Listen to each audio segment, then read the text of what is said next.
On the morning of July 16th, 1950, the people of Rio de Janeiro woke up to find that their country had already won the World Cup. It said so right there on the front page of their newspapers. World champions, Brazil. The match hadn't been played yet. The trophy hadn't been lifted. The final whistle hadn't blown. But the editors, the journalists, the city, the entire nation, every single one of them, considered it so certain, so inevitable, so cosmically guaranteed, that they had already printed the result in black and white. That afternoon, 200,000 people, the largest crowd ever to watch a football match in the history of the sport, would pour into the Maracanã stadium in Rio de Janeiro. They brought flags, they brought fireworks, they brought confetti that was already being thrown before the players even emerged from the tunnel.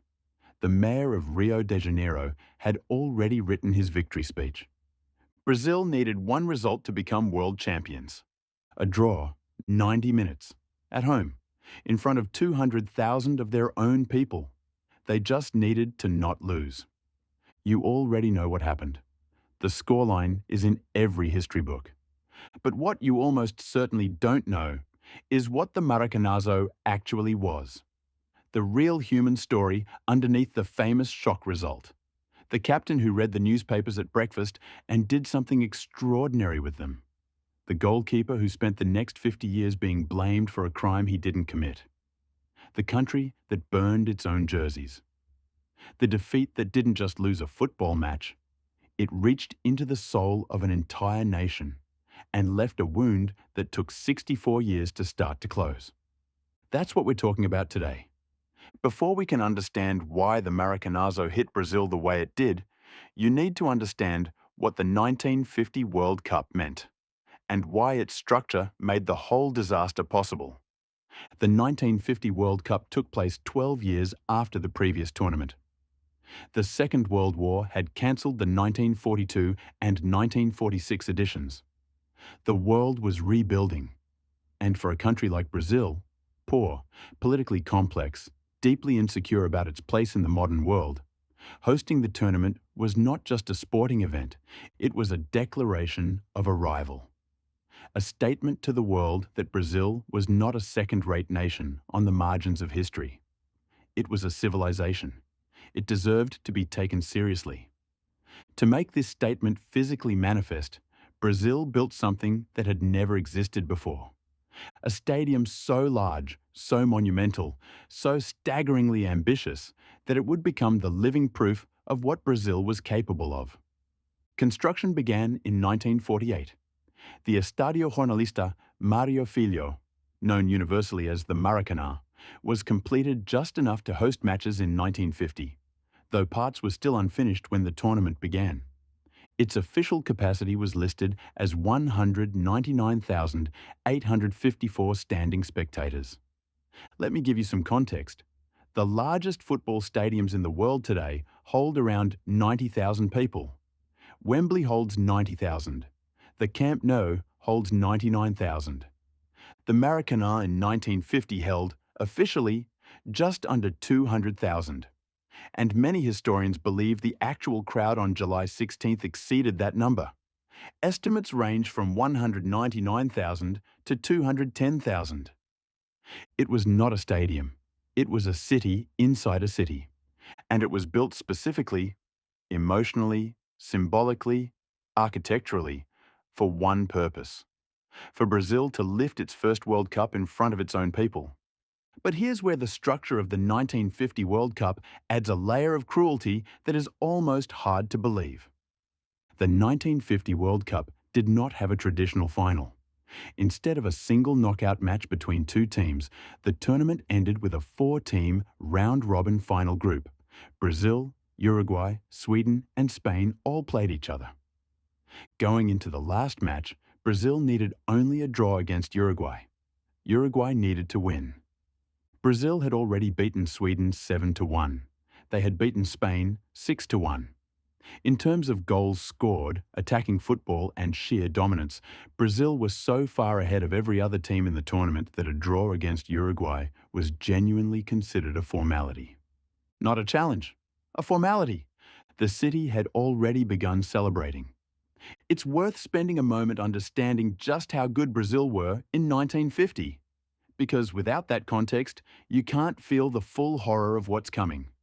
Brazil's forward line in 1950 was one of the most explosive attacking units in the tournament's history up to that point. Ademir, their centre forward, ended the tournament as top scorer with 9 goals. Zizinho, considered by many in Brazil to be the finest player their country ever produced before Pelé, was orchestrating everything in midfield.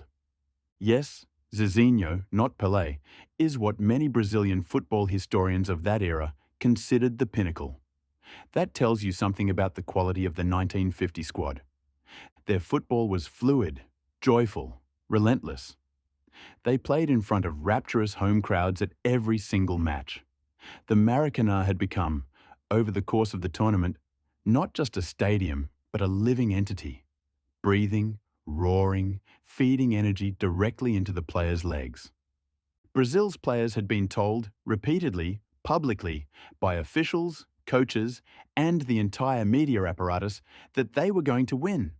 Not that they should win, that they were going to. The Rio de Janeiro City Council had commissioned a samba song specifically to celebrate the victory. The lyrics were already written. The song was ready to play. That song was never officially released. It remained unplayed for decades, a ghost recording, preserved as evidence of the most catastrophic miscalculation in Brazilian sporting history. Now, let's talk about Uruguay. If Brazil going into the final round-robin match were the forces of destiny, certainty, and an entire nation's expectation, then Uruguay going into that match was something smaller, quieter, and far more dangerous. They were a team who had nothing to lose, led by a man who made sure they knew it. His name was Obdulio Varela. He was Uruguay's captain. He was a central midfielder, dark-skinned, physically imposing, and possessed of a competitive will that his teammates described as genuinely frightening. He was called El Negro Jefe, the Black Chief. On the morning of July 16, 1950, Varela woke up early and went to buy the morning papers. He came back to the hotel with an armful of Rio de Janeiro newspapers.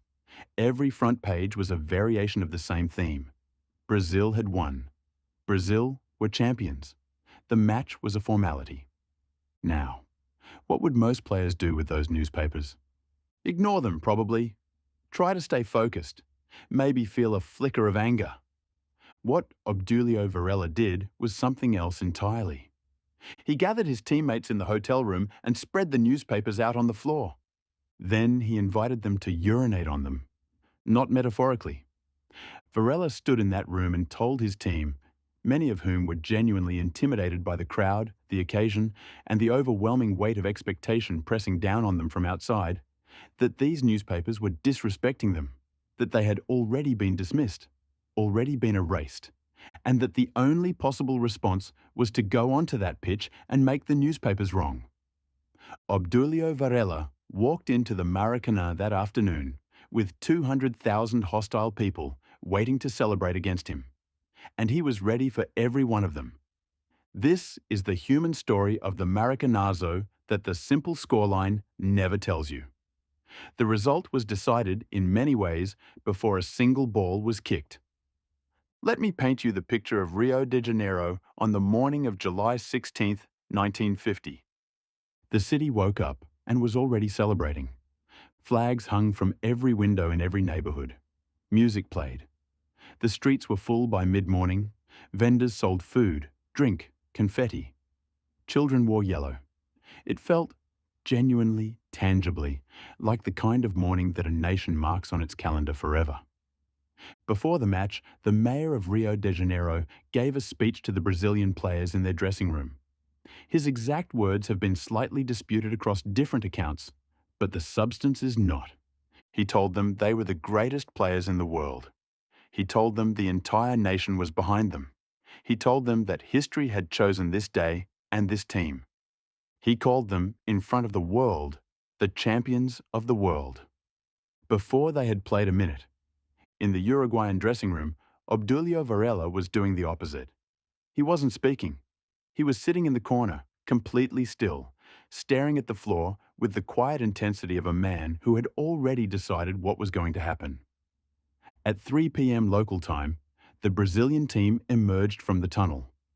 The sound that met them is described in every account of this day the same way. It was not like crowd noise. It was not like noise at all. It was a physical force. Journalists who were there wrote that the ground shook, that you felt it in your chest before you heard it. That 200,000 voices hitting you at once was less like a sound and more like a weather event. For the Uruguayan players walking out behind the Brazilians, most accounts say they could feel the weight of it pressing against them. Varela, according to teammates, didn't look up. He looked at the pitch. The match kicked off at 3 p.m., and for the first 47 minutes, everything went exactly as the newspapers had predicted. Brazil were dominant. Uruguay were defensive, cautious, clearly feeling the occasion. Varela worked constantly, not just tactically, but psychologically, talking to his players, holding the shape, making sure nobody panicked. Then, 2 minutes into the second half, Brazil scored. Friasa, breaking into the box, finished clinically. The Maracanã exploded. 200,000 people in simultaneous ecstasy. The confetti that had been held back in pockets and bags was thrown into the air. The samba music that had already been written to celebrate the victory was playing somewhere in the stands before the ball had even been retrieved from the net. It was 1-0 to Brazil. They needed only a draw, they were winning. This was, by every rational calculation, over. And then something happened in the Uruguayan team that was barely visible on the pitch, but would later be described by every Uruguayan player involved as the turning point of the entire match. Obdulio Varela picked up the ball, not to kick off, not to restart play. He picked the ball up and walked, slowly, deliberately, refusing to give it back, toward the referee. He disputed the goal.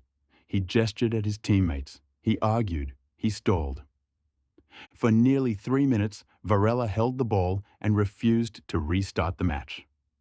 In those 3 minutes, the Maracanã, which had been in delirium, began to cool slightly. The Uruguayan players caught their breath.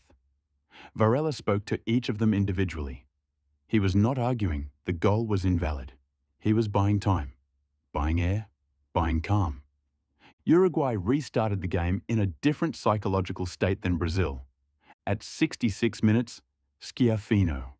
Uruguay equalised with a goal that, in any other context, would have been celebrated as a fine team move. In this context, it landed on the Maracanã like a stone dropped into still water. The crowd didn't go silent. Not yet. Brazil still only needed a draw. They were still level. Still, technically, on course. But something had shifted in the energy. Everyone in the stadium could feel it, even if nobody could name it. At 79 minutes, Alcides Gidea received the ball on the right wing. He drove toward goal along the byline, a position from which most attacking players centre the ball. Barbosa, Brazil's goalkeeper, moved to cover the cross. Gidea didn't cross.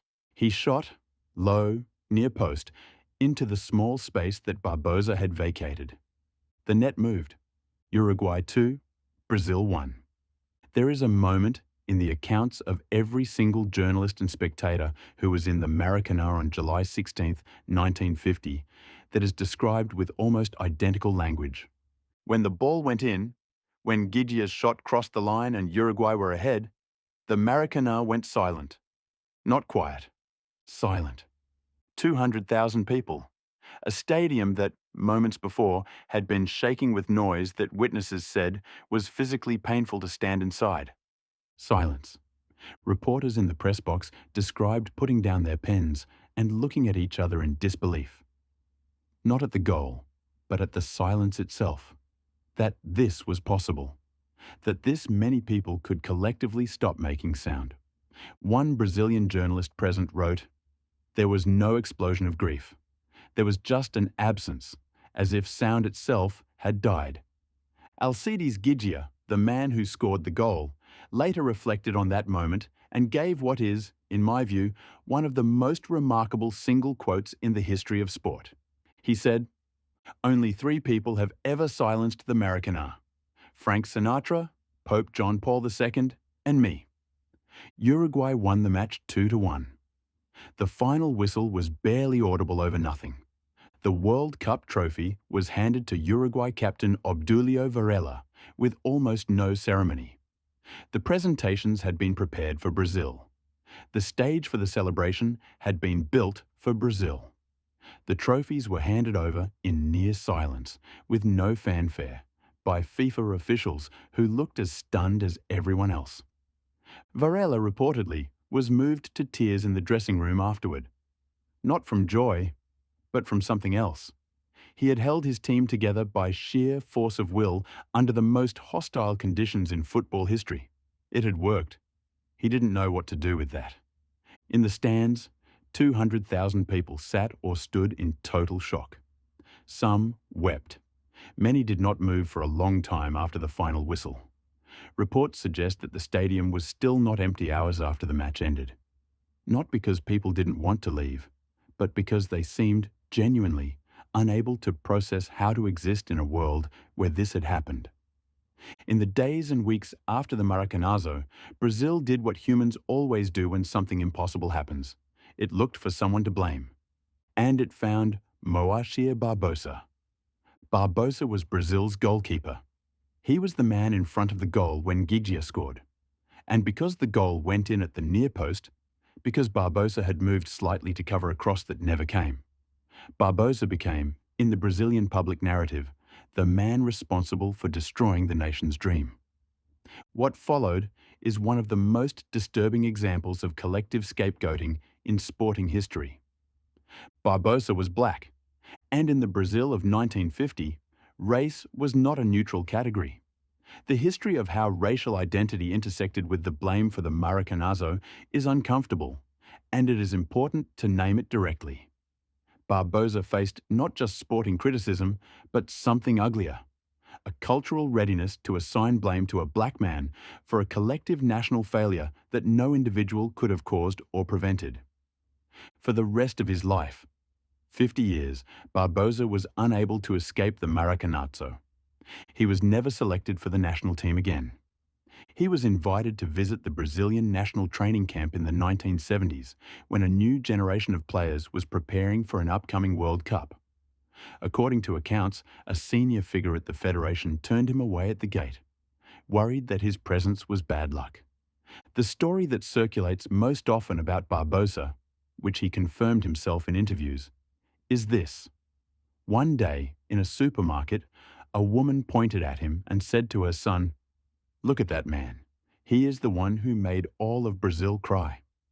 The boy was too young to have been alive in 1950. He had been taught this. In 2000, shortly before his death, Moacir Barbosa gave an interview that is almost unbearable to read. He said, "The maximum sentence in Brazil is 30 years. But I have been paying for 50 years for a crime I did not commit." He died that same year, largely alone, having never received a public apology from Brazilian football, the federation, or the press. The Giggia goal was not Barbosa's fault. The goalkeeper's positioning was reasonable. The shot was extraordinary. Any goalkeeper in the world might have been beaten by it. But football, like life, needs its sacrificial figures. And Barbosa, for reasons that had as much to do with race and class as with any football decision, was chosen to be Brazil's. Let me give you a detail that I think captures the psychological scale of the Maracanazo better than any statistic. Before 1950, Brazil played in white jerseys. After 1950, they never wore white again. This was not a coincidence. It was not a rebrand. It was not a commercial decision. It was a deliberate national act of erasure, an attempt to remove the visual association between that white kit and the worst day in Brazilian football history. A Rio newspaper, Correio da Manhã, ran a competition inviting readers to submit a new jersey design. The requirement was simply that the new design had to include all four colors of the Brazilian flag. The winning design used yellow, green, blue, and white, and it is essentially the same Brazil kit worn today. Brazil burned the memory of the white jersey and replaced it with gold, a physical attempt to overwrite the past. But of course, it didn't work. The psychological wound of the Maracanazo wasn't in the color of a shirt. It was far deeper than that. Here is what I believe the Maracanazo genuinely did to Brazilian football, and I want to be careful here because this is interpretation, not fact, but it's interpretation supported by a lot of evidence. The defeat of 1950 created in Brazilian football culture a specific, particular anxiety, a fear of winning, a fear that the thing you most want, the thing that seems most certain, is the thing most likely to be taken from you at the last moment. It contributed to a philosophy of football that was simultaneously the most beautiful and most self-destructive in history. The idea that winning was not enough. That victory had to be achieved with beauty, with joy, with jogo bonito, the beautiful game. Or it didn't count. That a pragmatic, ugly win over Uruguay would have been worse than a beautiful, devastating loss. This idea, which is not entirely false but not entirely healthy either, shaped the great Brazilian teams that followed. The 1958 team of Pelé and Garrincha, the transcendent 1970 team of Pelé and Tostão, all built around the idea that Brazil didn't just need to win, they needed to deserve to win by playing a kind of football nobody else could play. And when that philosophy failed, as it did in 1982, with arguably the most talented Brazilian team never to win a World Cup, the grief was the same. Not just defeat, but existential. Brazil finally won on home soil again in 2013, at the Maracanã itself, at the Confederations Cup. But the ghosts of 1950 came back with terrible force the very next year. The 2014 World Cup, hosted in Brazil, ended with the 7-1 semi-final humiliation against Germany. Also at home, also at a tournament Brazil had declared their destiny to win. The Maracanazo was 64 years old, and Brazil had just relived it. So, what really happened in the 1950 World Cup final? A tactical mismatch? A psychological collapse? A freak goal? A referee's conspiracy? The betrayal of a goalkeeper? All of these theories have been offered. All of them contain fragments of truth. None of them is the whole story. What I think really happened is this. Brazil walked into the Maracanã carrying something no football team should ever carry. Certainty. Not confidence. Certainty. They had been told they had already won. Their country had told them. Their city had told them. Their newspapers had told them. Their mayor had told them. The stadium itself, built for this moment, waiting for this moment, had told them. And Uruguay walked in carrying something that, under normal circumstances, would have been a disadvantage. Nothing. No expectation. No destiny. No newspapers printing their names in advance. They had only each other. And a captain who had decided, somewhere between reading the morning papers and walking onto that pitch, that nothing the world had decided was necessarily true. Obdulio Varela didn't win the 1950 World Cup with tactics. He won it with the refusal to accept the world's version of events. And Barbosa, the man who spent 50 years being blamed, was not a villain, and was not a coward, and did not lose Brazil the World Cup. He was a goalkeeper who faced an extraordinary shot and couldn't reach it. He was a man who became the face of a national grief too large and too complicated to be directed at its real target. The hubris of a nation that decided it had won before it had played. The real lesson of the Maracanazo is not about football at all. It's about what happens when a collective story becomes more real than the game being played. When the narrative is so loud that the people inside it stop being able to hear anything else. 200,000 people heard the silence at the Maracanã on July 16, 1950. Most of them never forgot it. Neither should we. If this is the kind of football history you've been waiting for, stories that go beyond the Wikipedia version and actually try to understand what happened and why. Hit subscribe. Every week, we go somewhere new. And I want to know your thoughts on this one specifically, because the Maracanazo is one of those events in football history where everyone has a take and almost nobody agrees on what it really meant. See you next week.